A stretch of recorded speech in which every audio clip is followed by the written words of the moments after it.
சூழல்ல சம்பந்தப்பட்ட விஷயங்களை எடுத்து சொல்லக்கூடிய அந்த போலீஸ் அதிகாரிகளை 3 பேர் உட்கார்ந்து சிரிக்கிற மாதிரி ஒரு நிகழ்வு நடந்தது. இல்ல அது வந்து நீங்க வந்து இப்ப நாங்க பேசுறதுக்கு முன்னாடி கூட நீங்க பண்ணலாம். அவங்க பேசுவதற்கு முன்பு வேற சப்ஜெக்ட் பேசிட்டு விளக்கம் கொடுத்துருக்காங்க. சிரிக்கவே கூடாது அப்படின்னா அது வந்து என்ன நம்ம காவல்துறை அதிகாரிகள் எப்பயும் முறைச்சிட்டே இருக்கணுமா அப்படிங்கிற ஒரு கேள்வி இருக்குல்ல. தொடங்குவதற்கு முன்பு அவர்கள் உரையாடியதை பேசினாங்க, இந்த சப்ஜெக்ட்ல பேசல. இதான் சொல்றேன், இதுதான் அதீதமான குற்றச்சாட்டுன்னு சொல்றேன். இந்த மாதிரி பேசுறது இல்ல, அதாங்க நீங்க அந்த சப்ஜெக்டை பேசுவதற்கு முன்பு அவர்கள் வேற சப்ஜெக்ட் பேசிட்டு அதை வந்து சொல்றாங்க. காவல்துறை அதிகாரிகள் சிரிக்கவே கூடாதா? அதான் சொல்றேன், அந்த சப்ஜெக்ட் பேசுறதுக்கு முன்னாடி வேற சப்ஜெக்ட் பேசியிருக்கிறாங்கன்னு அவங்களே சொல்லியிருக்கிறாங்க, விளக்கம் கொடுத்துருக்குறாங்க.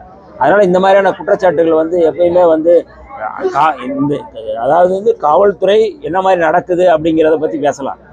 சிரிக்கிறது சிரிக்காத பத்தி எப்படி நீங்க அதை எப்படி பேசுறது அப்படிங்கிறது எனக்கு அது வந்து அதே ஊடகங்கள் இன்னைக்கு சோசியல் மீடியாக்கள் அதை வந்து ரொம்ப அதிகமாக பேசுறாங்க அப்படிங்கிறதுக்கா நான் ரொம்ப முக்கியமாக வந்து இன்னைக்கு விருதுநகர் மாவட்டத்தில் ரொம்ப முக்கியமான ஒரு